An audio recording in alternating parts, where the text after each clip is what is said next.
I believe in Islam, and a lot of times Muslims and Christians they have a conflict. But then little do they realize that Christianity and Islam both emerged from the Middle East, Right. right? Yep.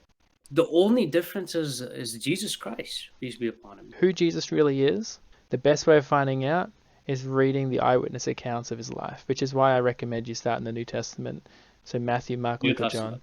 They're eyewitness accounts of the life of Jesus. I'm actually gonna make a note of this so I don't forget. Yeah. If you want to find out who someone is, you can talk to people who know the person that you're wanting to find out about. And so these are people who were That's living with correct. Jesus. They heard what he said, they saw what he did, and they wrote down this account. They described that he described himself as God, he did all these miracles, he rose from the dead, as opposed to, say, someone who lived 600 years later, who wasn't with Jesus, didn't see him, which was Muhammad, right? Didn't see him. And Muhammad says, oh, he's not God. He didn't die on the cross. He didn't rise from the dead. Just even from a logical point of view, I see that Matthew, Mark, Luke, and John, the eyewitnesses, are going to be more reliable to trust than someone who came 600 years later who wasn't there, who didn't even meet Jesus. Right. Do you think you are willing to see that Jesus is truly God?